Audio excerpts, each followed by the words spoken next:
বন্ধুরা, আবার শীতকালের জন্য একটা গল্প নিয়ে এসেছি। শীতকালের সন্ধ্যা কেমন লাগছে? হাড়হিম করে ঠান্ডা পড়েছে কি? কিন্তু হাড়হিম করা একটা গল্প বলি। আজকে গল্পের নাম ভুতুড়ে দোলা, লেখক বিশু মুখোপাধ্যায়। অল্প বয়সে ভূত সম্বন্ধে কৌতূহল মেশানো ভীতি সবার থাকে, আমারও ছিল। ভূতের গল্প শুনতে ভালো লাগতো, কিন্তু বেশি ভয়ের গল্প হলে 2-4 দিন গা ছমছম করতো। মনে মনে বলতাম, ভূত আমার পুত, শাকচুন্নি আমার ঝি, রাম লক্ষণ বুকে আছে, ভয়টা আমার কি? ঠাকুমা শিখিয়ে দিয়েছিল। ক্রমশ বড় হওয়ার সাথে সাথে ভূত দেখার একটা কৌতূহলও জেগেছিল। তখন কেউ সত্য ঘটনা বলে ভূতের গল্প বললে আমি তাকে চেপে ধরে প্রশ্ন করতাম, আপনি সচক্ষে ভূত দেখেছেন? অনেকে আবার বলতো, আমি নিজে দেখিনি, কিন্তু নিজে দেখেছে এমন লোকের মুখ থেকে শুনেছি। যা হোক, আমার এক বড় ভগ্নিপতি ছিলেন, তিনি খুব ভালো গল্প বলতে পারতেন। তার কাছ থেকে আমরা ভূতের গল্প শুনতাম। নানাভাবে অনেকবার নাকি তার সঙ্গে ভূতের সাক্ষাৎ পরিচয় হয়েছিল। তিনি সেই কাহিনীগুলো এমনভাবে গুছিয়ে আমাদের কাছে বলতেন যে আমরা ভয় পেলেও বারবার সেগুলো শুনতে চাইতাম। একবার তিনি তার পিস্তুত ভাইয়ের এমন একটা ঘটনা আমাদের কাছে বলেছিলেন যা আজও ভুলতে পারিনি। তিনি বলেছিলেন, পিস্তুত ভাইটাকে আমরাও দেখেছিলাম, কিন্তু এই কাহিনী যে সত্য তা তিনি বললেন, আমাদের কাছে স্বীকার করলেন। যাই হোক, ভগ্নিপতির সেই পিস্তুত ভাই ছিলেন তার বাপ মায়ের একমাত্র সন্তান। তাদের অবস্থাও বেশ ভালো ছিল। গ্রামের মধ্যে দোতলা কোঠা বাড়ি একমাত্র তাদেরই ছিল। জমি জায়গার আয় থেকে সংসার শুধু চলেই যেত না, বাড়িতে দোল, দুর্গোৎসব, পূজা আর্চাও হতো। ওই পিস্তুত ভাইয়ের বউটি ছিল ভারী লক্ষ্মী মেয়ে। লক্ষ্মী প্রতিমার মতো বউটি শ্বশুরের ঘর আলো করে ঘুরে বেড়াতো। শ্বশুর শাশুড়ির সেবা যত্নে, ঘর সংসারের কাজকর্মে সকলের মুখেই বউয়ের সুখ্যাতি আর ধরত না। কিন্তু বিয়ের পর 7-8 বছর কেটে যাবার পরও বউয়ের যখন কোনো ছেলেপুলে হলো না, তখন পাড়া প্রতিবেশী, আত্মীয় স্বজন থেকে শ্বশুর শাশুড়ি সকলেই চিন্তিত হয়ে পড়লেন। একমাত্র ছেলে, কোনো ছেলেপুলে না হলে ছেলের বাপ মায়ের ভাবনা হয় বই কি। তারা বউয়ের ছেলেপুলে হবার জন্য নানা ঠাকুর দেবতার কাছে শরণাপন্ন হতে লাগলেন। এখানে ওখানে বউয়ের নামে পুজো আচ্চা দেন, মানত করেন, যে যা বলে তাই করেন। বউয়ের হাতে গন্ডা কতক মাদুলিও ঝুলিয়ে দিলেন। এমনি করে আরো 2 বছর কেটে গেল, কিন্তু কিছুতেই কিছু হলো না। শেষে বউয়ের ওপর কেমন যেন একটা বিরূপ ভাব দেখা দিতে লাগলো শ্বশুর শাশুড়ি। বিশেষ করে শাশুড়ি সেটা প্রকাশ করে ফেলতে লাগলেন নানাভাবে। পাড়ার মেয়েরাও এসে যোগ দিতে লাগলো। এমন টুকটুকে মিষ্টি বউ, তার মুখ ক্রমশ ভয় ভাবনায় যেন কালি ঢেলে দিয়েছে মনে হয় তার মুখে কেউ। সুঠাম সুশ্রী চেহারা যেন দিন দিন রোগা ফ্যাকাশে হয়ে যাচ্ছে। লোকেরা এমন কথাও বলতে লাগলো, বউয়ের ওপর নিশ্চয়ই কোনো অশরীরীর দৃষ্টি পড়েছে, তাই ছেলে পুলে হচ্ছে না, শরীরটাকে চুষে খাচ্ছে। এইসব শুনতে শুনতে বউয়ের মনেও একদিন ধিক্কার এসে গেল।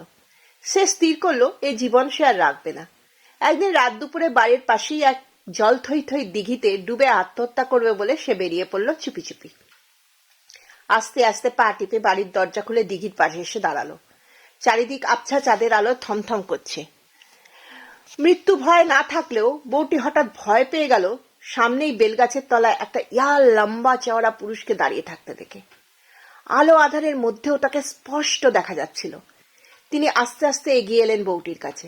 এসে ধমকের সুরে বললেন, ছি মা, এ তুমি কি করতে যাচ্ছ? যাও, ঘরে ফিরে যাও, শিগগিরই তোমার মনস্কামনা পূর্ণ হবে। তবে এ কথা কাউকে বলো না তুমি। গলায় পইতে খালি গা দীর্ঘকায় এই পুরুষকে প্রণাম করে বউটি ভয়ে ভয়ে আবার পা টিপে টিপে বাড়ি ফিরে এলো। সকলে তখনও ঘুমাচ্ছে, বাড়ির কেউ একথা জানতে পারল না। পরদিন সকাল থেকে বউ হয়ে গেল একবারে অন্য মানুষ। এতদিন মন মরা হয়ে যে মৃত্যু কামনা করেছে, আজ তার মুখ হাসি খুশি, মনে আনন্দের জোয়ার। কয়েক মাস যেতে না যেতেই ক্রমশ বউয়ের কোলে বাচ্চা আসার কথা প্রকাশ হয়ে পড়ল। শ্বশুর শাশুড়ি থেকে আরম্ভ করে পাড়া পড়শিদেরও আনন্দ ধরে না। বউয়ের তখন সে কি আদর যত্ন।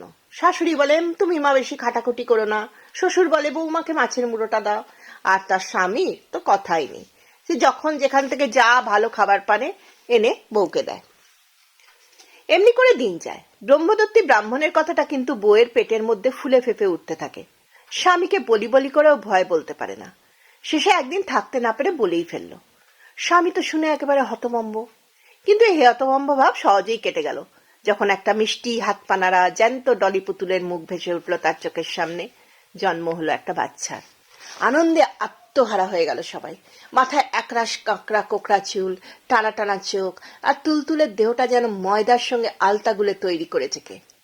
ছেলের বাবা মা তো বটেই, এমনকি ঠাকুরদা ঠাকুরমা থেকে আত্মীয় স্বজন সকলেই আতুর ঘরে গিয়ে বিভোর হয়ে যেত ওই 7 রাজার ধন মানিককে দেখতে।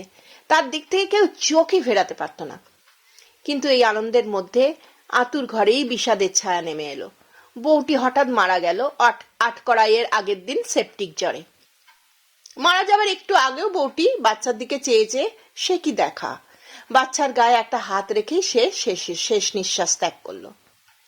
এমন ঘটনা ঘটবে তা কেউ ভাবতেও পারেনি। সবাই দুঃখে শোকে একেবারে মুহ্যমান হয়ে পড়ল। কিন্তু এই শোককে আরো চাপা দিয়ে আর এক ঘটনা বাড়ির সবাইকে ভয় ভাবনা একবারে কাবু করে ফেললো। ব্যাপারটা ঘটলো ওই নবজাত শিশুকে নিয়ে। মা বাবা বাচ্চাকে কি করে বাঁচানো যাবে এই নিয়ে যখন সকলে জল্পনা কল্পনায় ব্যস্ত, তখন কোন এক অদৃশ্য হাত যেন তার সব ভার নিজের হাতে তুলে নিল।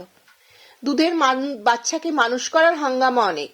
তাছাড়া মায়ের মতো স্নেহ যত্ন দিয়ে কেউ 7-8 দিনের বাচ্চাকে বাঁচাতে পারে না। কিন্তু এ হাঙ্গামা কাউকেই পোয়াতে হলো না, বরং বাচ্চার আনন্দ উচ্ছল মুখ ও হালচাল দেখে, সুন্দর আনন্দ ভাব দেখে অবাক হয়ে গেল। ছেলের পেট যেন সারাক্ষণই ভরে আছে, খাওয়াতে গেলে খেতে চায় না, কান্নাকাটিও বেশি নেই। একটু কেঁদেই কাকে এদিক ওদিক দেখে আবার যেন চুপ করে যায়। মুখে হাসির রেখা ফুটে ওঠে। গায়ের কাঁথা ঢাকা ভিজিয়ে ফেললে কেউ বদলে দেবার আগেই সেগুলো আপনা আপনি বদল হয়ে যায়। প্রথম প্রথম ব্যাপারটা বাড়ির কেউ তেমন করে বুঝতে পারেনি, কিন্তু সেদিন বুঝলো যেদিন দেখলো বাচ্চার দোলা বারান্দায় আপনা থেকেই দুলছে। বাচ্চার ঠাকুমা দোতলার বারান্দায় বাচ্চার জন্য একটা বেতের দোলা টাঙিয়েছিলেন। মা মোড়া এই ছেলেকে ঘুম পাড়িয়ে দোলায় শুইয়ে দিয়ে তিনি একটু নিশ্চিন্ত হতেন, সংসারের কাজকর্ম দেখতে পারতেন। কিন্তু এমন কাণ্ড যে ঘটতে পারে তা কেউ কল্পনাও করতে পারেনি।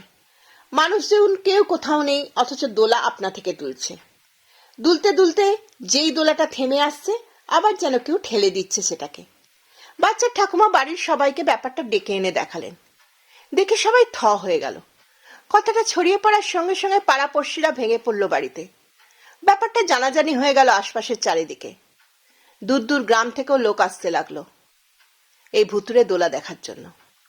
পাড়ার মাতব্বররা ছেলের বাপ ঠাকুরদার কাছে, গিন্নি বান্নিরা ঠাকুমার কাছে গিয়ে বলতে লাগলো রোজা ডাকিয়ে শান্তি সস্তায়ন করার জন্য।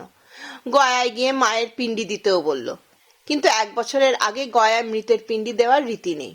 তাছাড়া ছেলের বাপ এসবে আপত্তি করলো। এই ব্যাপারে সে ভয় পেয়ে গেল আরো, এই জন্য এতে হয়তো ওই শিশুর জীবন নিয়ে টানাটানি হতে পারে। শেষ পর্যন্ত কিছুই করা হলো না। দিনের পর দিন এই ভুতুরে কাণ্ড চলতে লাগলো। 1 মাস 2 মাস করে ছেলে বড় হতে লাগলো, হামা দিতে শিখলো। ক্রমশ তার মুখে ভাত দেবার সময় এগিয়ে এলো। তো ছেলের মৃত মাই অলক্ষ্য থেকে তাকে তদারক করে, তার সঙ্গে খেলা করে। ছেলের উপরের ঘরে থেকে হাসে খেলে। তাকে দেখার জন্য ঠাকুমাকে আর উদ্গ্রীব হতে হয় না। শুধু একটি বুড়ি ঝিকে অনেক বুঝিয়ে সুঝিয়ে বেশি টাকা দিয়ে তার জন্য রেখে দেওয়া হয়েছে। ব্যাপারটা বাড়ির সকলে গা সওয়া হয়ে গেল, সবারই মনে একটা চাপা অস্বস্তি লেগে লাগতো। তাছাড়া 1 বছর হয়ে গেল, অথচ ছেলের অন্নপ্রাশন হলো না। কতদিনই বা অস্বস্তিকর ভুতুরে কাণ্ড কারখানা টেনে নেওয়া যায়। এদিকে ছেলেও বড় হচ্ছে, আত্মীয় স্বজনরাও যা তা রটাচ্ছে। এমন সময় ছেলের বাপ একদিন গয়া যাওয়াই স্থির করলো। যাওয়ার আগে তার বাপ মার সঙ্গে যুক্তি করে গেল যে গয়া থেকে ফিরে এসে ঘটা করে তার ছেলের মুখে ভাত দেবে। কিন্তু আর তার সে সুযোগ হয়নি। গয়া থেকে ফিরে এসে ছেলের বাপ ছেলেকে আর দেখতেই পায়নি। যেদিন সে গয়ায় তার কাজ শেষ করে, সেই দিনই গ্রামে ওই শিশু ডিপথেরিয়ায় কয়েক ঘন্টার মধ্যে মারা যায়। আশেপাশের যারা ওই ভুতুরে ঘটনার কথা জানতো, তারা সকলেই এক বাক্যে ওই মৃত্যুর সংবাদ শুনে বলেছিল, মাই নিজে নিয়ে গেল বাচ্চাটাকে তার কাছে। কি কষ্ট না? যাকে আমার গল্প শেষ হলো। তোমাদের কেমন লাগলো কমেন্টে জানিও। আর যদি ভালো লাগে তাহলে অনুরোধ রইল লাইক শেয়ার কমেন্ট করার জন্য। আর যারা নতুন দেখছো তারা সাবস্ক্রাইব করে দিও। তাহলে এখন আমি আসি, টাটা।